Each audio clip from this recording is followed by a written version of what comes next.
This, I'm like Raekwon the chef, cause you see I got on Cuban links and different type of things. Well, I like to say, when I woke up this morning, I knew I was coming to Tampa. And I know I've been to Tampa a couple of times, and I knew that there was a lot of important people down here that I needed to talk to. So when I woke up, I was like, God, give me something that I can talk to my people at the University of South Florida in Tampa about, something that they need. And the word that came to me was greatness. Greatness. And when I got that word, I kind of smiled, because greatness is something that lately in my life I've been aspiring for more and more. And as I look around this room, I see nothing but greatness. I can feel it. I know that you all are greatness in motion right now. And when I thought about greatness and achieving that in my life, I thought about how can I get to greatness? Like, because I've been doing some things in the world that I felt good about. And I felt like, yeah, the things are going right. But how can I get to greatness? Because greatness is not only something that you achieve for yourself, but it's something that inspires others. Like, when you're great, people see that and get inspired to do great things in their lives. Greatness is not just yours, it's yours to share with the world. So I asked, man, what can I do to achieve greatness? Well, I thought about it some days, and one day this thought came to me about achieving greatness. And it said, you have to find your path, believe in your path, and live it. I mean, you have to find your path, believe in your path, and live it. That's how you get to greatness. So I'm like, okay, cool, find my path. Well, as a kid, I didn't know what my path was. And even some of us at the age of 23, 21, 18, 33, may not know what our path is. But your path is something that is given to you by God as your purpose on this earth. And your path may be a profession, but it's something that you were meant to do, something that you are going to contribute to this world. Your path. Well, when I was a kid, I liked doing different things. I loved doing different things. And my path I hadn't discovered yet, but I was like, I like these different things, you know, like whether it was basketball, I liked math, I liked writing. And I remember being in an English class with one of my teachers. Her name was Mrs. Lynn, and she would teach us in writing about different great African and black authors, people that have come, black history, because we needed to know that as young black men growing up in Chicago and just young black children. We needed to know that. And we started learning about different stories about people who had contributed to American history that were of African descent. Well, she told us this one story, and we read about this one story about a young man named Emit Till. And Emit Till was from the south side of Chicago, just like myself. And I saw a picture of him as a little boy. He had on his suit and a hat, just a nice young man, looked real happy. And this story that I read about, it she told also, was about the story, a real life story of Emit Till going to Mississippi one summer to visit his family, visit his cousins, and stay with his uncle. Now, he was coming from Chicago, which is of course the north, and he didn't know the ways of the south were stricter than the north. So it was one afternoon that Emit Till and his cousins went to the candy store, and he waited outside, and he saw this woman, a white woman who walked in. As she was walking in, he whistled at her. Well, this woman took offense to that, and that was, of course, not accepted in the South and many places in this country. Well, she went back and told her family members, and they went and found where Emit Till was staying, and they drug him out of his family's house, 14 years old, and they beat him. And they beat him, and they beat him, and they killed him. They beat him to death and threw him in the river. Well, when I came across this story, they showed pictures of Emit Till. His mother decided to have an open casket funeral so everybody could see what hate produced, what hate created. They beat a 14-year-old boy to death. And his head was as big as his podium almost, just from the beatings and him being in the river that many days. When I saw that, I couldn't believe it. I was not only scared, but just like, how could they do this to somebody, a kid that's really my age? And it also made me feel like, man, I gotta do something with myself. Well, around that same age of 12, I was a ball boy for the Chicago Bulls.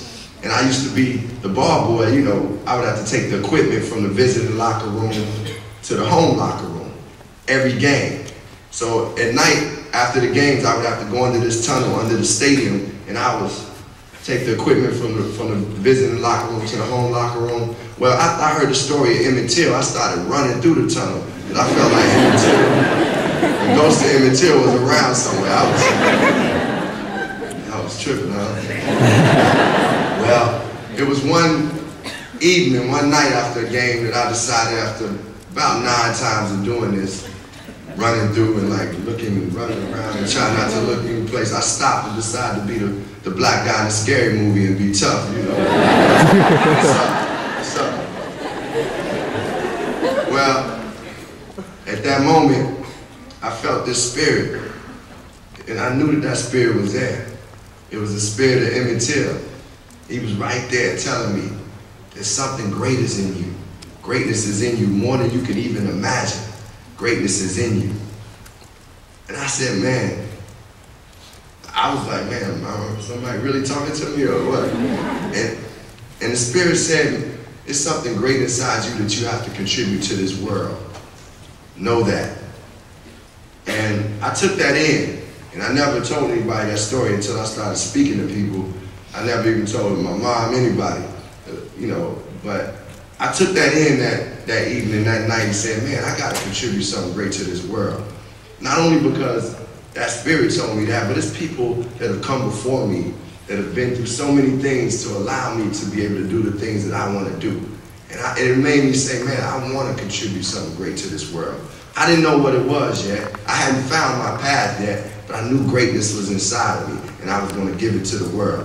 Around that same age, I was, you know, taking classes in math class, science. Math class is one of my favorite classes. And I had a cool teacher named Mr. Brown. He looked like Luther Vandross a little bit. Yeah. Well, Mr. Brown, for some reason, in Mr. Brown's class, and I love math and everything, but I was always sitting there and fart in class, right? I was trying to get attention from the girls, but I know that ain't the way to get attention. Well, after repeatedly getting in trouble for doing that, to get attention, Mr. Brown stopped in front of everybody in the class and said, Rashid, quit being a bumbler. That meant fool, quit being a bumbler. You're greater than that. You're greater than that. And though I didn't let his words, like I didn't let the class know his words were affecting me right then and there, but they did. It gave me fuel to my fire because I realized that I am greater than that, and I didn't have to do anything dumb and silly to get attention. My greatness was going to get that attention. So I took that fuel and I kept going forward. It was like spirit of Emit Till, the words of Mr. Brown. And I was going forward knowing something great was ahead of me. I didn't know yet, but I kept going. I love math, I love basketball.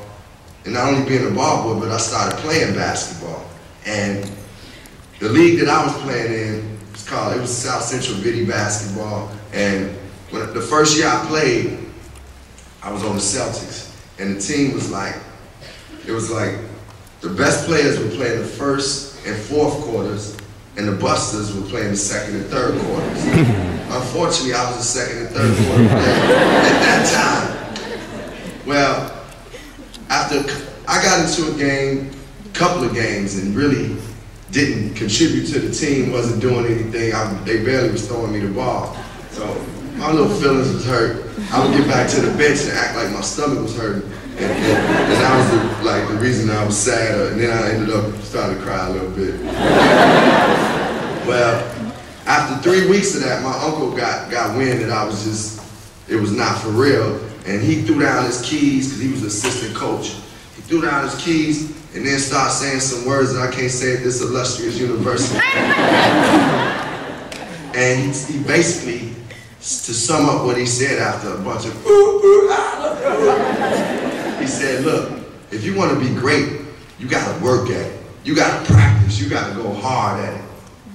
And I took it as words and was like, okay, that's what it is. That's why I ain't doing good. I ain't put in the work. I haven't put in the time that it takes to be great. Well, I started dribbling. I started going home every day, just working after school, after I did my homework, dribbling, working, going to hoop at the park, going to do whatever I needed to do to work on my game in the mornings, early morning, before getting up earlier to work on my game. Eventually, I started getting a little more playing time in the second and third quarter, and started getting a couple of points. By the end of the season, I had a couple of games above 10, you know, which was good at that time. Then the next year, I started being a first and fourth quarter player. The next year, I got MVP. We went on to win the championship. And the story goes, y'all seen Just Right, I'm NBA material. But that came from hard work and practice. That came from really having a focus and saying, man, I'm gonna put my work into this because I want to be the greatest at it. I want the greatness inside of me to come out in what I'm doing. Well, I still yet had not discovered exactly what my path was. But I knew it was gonna be something that I loved to do. One night, I was in Cincinnati with my cousin Ajale, my best friend, and this was after our 7th grade year. It was the summertime. I would go to Cincinnati, and we had some guys that we looked up to. They were like Cincinnati's Run DMC. They called themselves the Barn Hill Crew. So these guys were like they was our guys. So they wrote raps, and they were getting known throughout the neighborhood. So we decided to write some raps. I said, let's write a rap. Yeah, so we wrote our raps that night. Actually, I'm gonna kick it for y'all. This is one of the first raps I wrote. Well, when I released B, it was the first album that I ever released immediately that got classic reviews. And I was like, man, hey, I put it out in the air and it started happening. I put it out there, I believed it, and it started happening.